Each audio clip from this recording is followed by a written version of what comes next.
Hello, everyone. It's Seth Chandler, and welcome to this episode of Slab Lab. I'm honored and grateful that we have pure old school here, Mr. Fred Weinberg.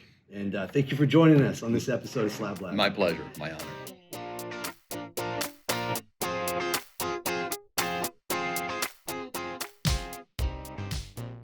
Let's get this out of the way. Are you retired or not? I will be in 3 weeks. Confirmed. Yes, I'm closing my office in 3 weeks. Okay, congratulations. Thank you. After 50 years. Everyone's going to miss you. Yeah. Yeah. 50 years. Wow, that's phenomenal. Yeah. So you and I actually met once at a Connecticut dinner like 5 years ago. Right. And I'm very forgettable, so I know you don't remember me, but we were at a table with like 10 people, including a really good buddy of mine, Jim Essence. Right. And, you're the king of errors. But the conversations that you were having at that table was everything but errors. It was about your travels around the world and the people you've met. And I was completely blown away. You know, when you think you're like, oh, okay, it's not to say predictable or anything, but okay, you know everything about errors. But the stories you were telling was just phenomenal. And we were always like in shock. I remember telling Jim, like, whoa, I got to really talk to this guy, Fred, even more. So when we think of why we created Slab Lab, it's for exactly like this. Yeah, so we could share your stories in your own voice, in your own face, and Right. always have it for the world, you know? I'm good. very lucky because I got a job at a retail coin shop in 1972. Okay. Jonathan's Coins in Inglewood, very close to Randy's Donuts, which is now very famous. And within a year, I was hired by a gentleman named Harry Gordon, who had a company called Numismatics Limited, and they dealt in rare coins. So I started doing rare coins for them, handling proof gold and gem proof type and all that stuff. But I was always interested in errors as a kid. So I asked Harry, the boss, I said, can I dabble in errors? And he said, sure. So he gave me complete freedom to do whatever I wanted to with errors. And that was the beginning of how I started buying and selling some rare collections of error coins. But before that, I was also going to Europe for Numismatics Limited. I would go every 6 to 8 weeks from 1973 to about 1996, 1997, buying huge quantities of U.S. gold. It's bags, right? Bags of gold. Well, we'd go through the bags. The very first trip that I took to Europe with Harry Gordon, most of the gold at the time was in Zurich, and there was a lot in Paris, obviously, too. But we went to a bank, Swiss Bank Corp in Basel, and I remember, again, this is my first trip, the person in charge of numismatics brought out these big plastic bags, 250 BU Type 1 gold dollars. Are you serious? 250 Type 3 gold dollars. Wow. No Type 2s. 500 2.5 libs, 500 2.5 Indians, 5 libs, 5 Indians, everything. We didn't buy the deal. It turned out it was a deal that the bank had been offered. They hadn't bought it. I never bought it, but I remember saying to Harry as we walked out, is this what I'm going to see? And he says, no, I've never seen. Wow. In Europe, you usually saw 5s, 10s, and of course 20s. To see the smaller denominations, they just didn't make it overseas, and especially BU. I have no idea what happened to that deal, but that kind of jaded me my very first trip to Europe. And they're older. They're all 19th century. All the mostly you see 20th century in those banks. I bought a bag of 1,000, original bag of 1,000, 1882 5 libs. Really? I bought original bag? Original bag. Only because it's 5s. But buying How many is that? I don't even know what it was 1,000 coins. 1,000 coins. Yeah. Wow. And they just like the day they were. Wow. What do you think was the highest graded coin if it was graded today? On the 82 5 libs, probably maybe 64s. They weren't that nice. That date doesn't come that nice, but there's also been original bags of ONS 10 libs, 1926 and 32 10 Indians that are just creamy, dripping with luster. Those today, most of those would probably be 64 5 and 6s with some 7s. Yeah, and how much were they worth back then? $30, $40, $50. That's gold was $35. Wow, that's nothing. Yeah. And you could go through and pick out the best ones. And obviously when gold hit $100, then they were like 150 or 200. But I remember coming back from a trip from Europe and going with Harry to Bowers and Ruddy at the time up on Hollywood Boulevard. And we probably had 400 or 500 Choice BU 10 Indians, and Dave Bowers just loved them. Again, they were dripping with luster. 26s and 32s come really nice. And he bought for his retail couple of hundred. He didn't buy all of them, but he picked out, and that's what we used to do. In the old days, before there were grading coins by number, I'd come back with approximately $2 million a trip of coins. And the way I would sell my BU Saints and Libs was I would kind of sort them by grade, and then either the best customer or my best friend dealer, the first guy that came in got to pick at $375. He could take whatever he wanted, $375. The next guy would come in a couple hours later, he got to pick at $350. And that's how we sold coins back then, because we called them choice BU, XF, maybe second quality, which was a European term, but this was before numbers. So it was just easier to price. You want first pick? You're going to pick the nicest ones, and the next guy gets $25 less, and he picks, and the next guy $25 less. That's how we did it in the early to mid '70s. That's cool. So how'd you get started collecting coins?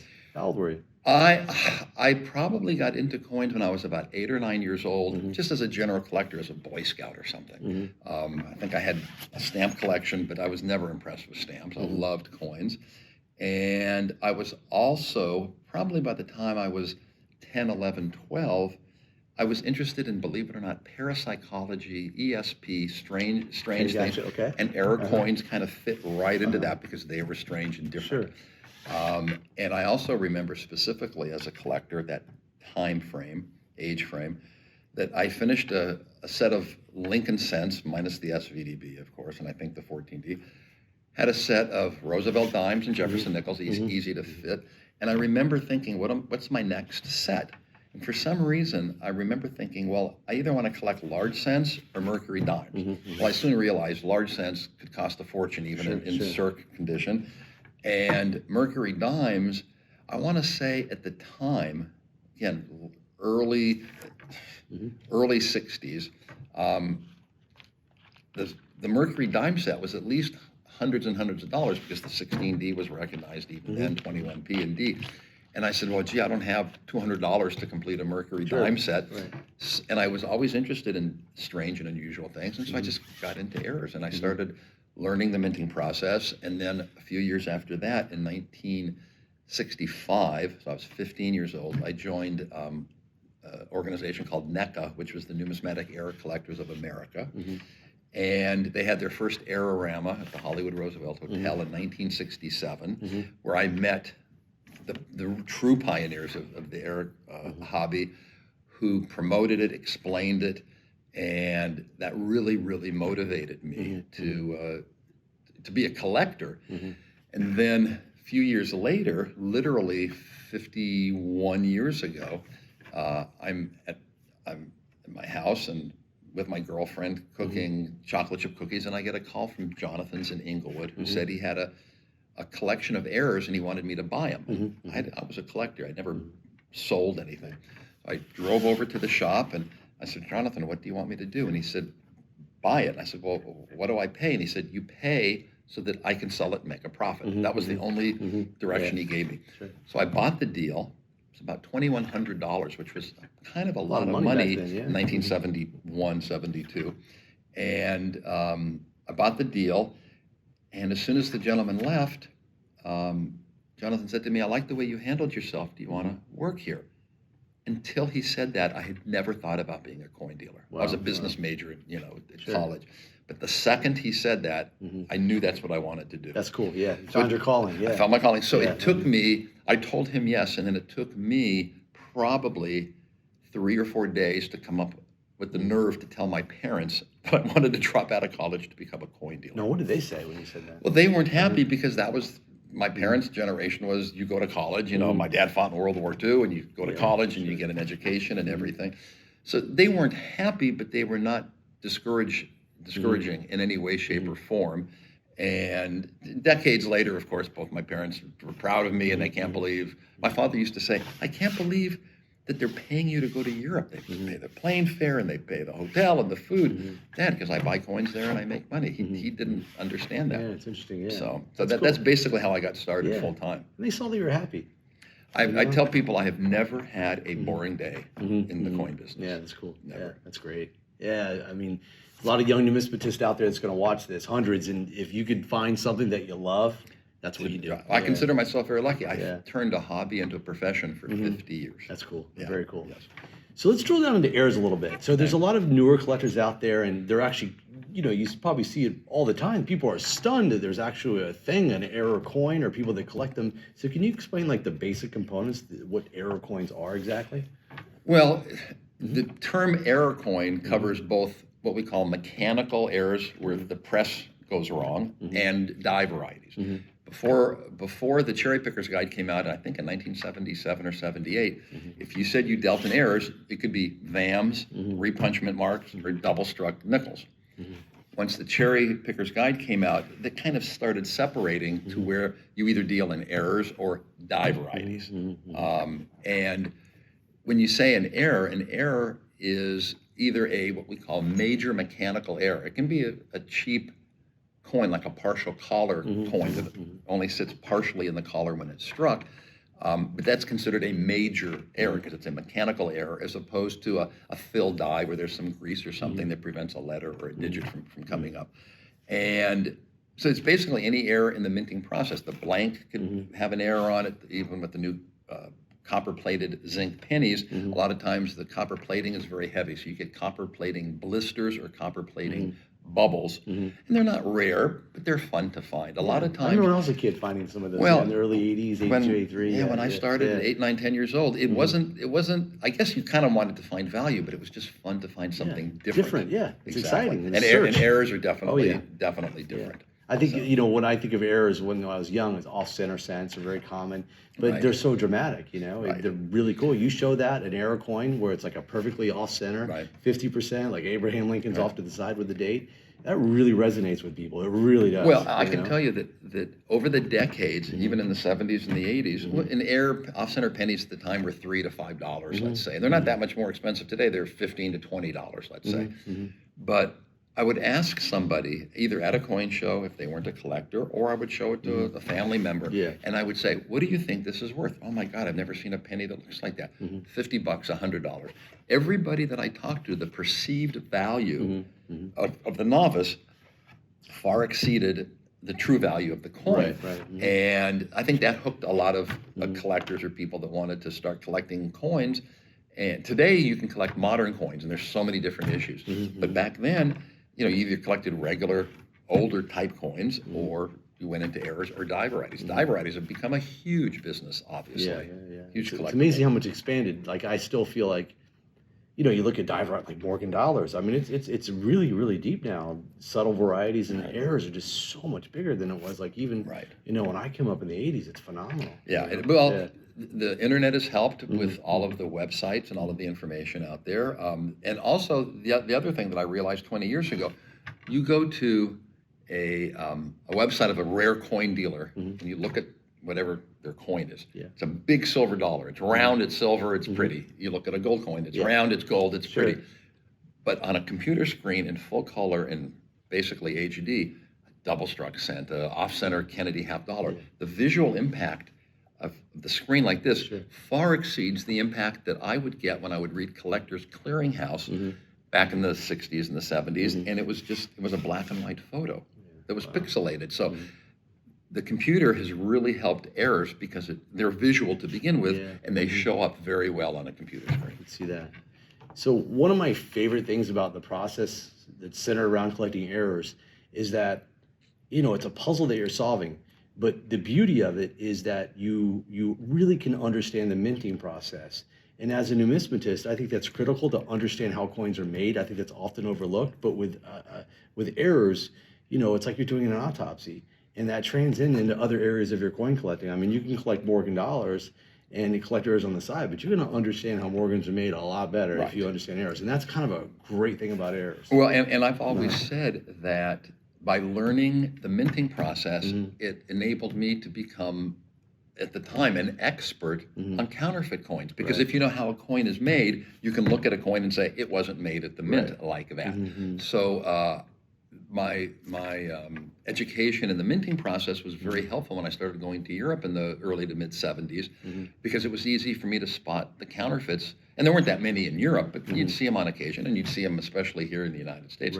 At the time, in the mid-70s, most of the counterfeit gold was coming out of Lebanon, believe it or not. Oh, okay. And they were not very good. If you saw them today, you'd say, is that dark or light chocolate?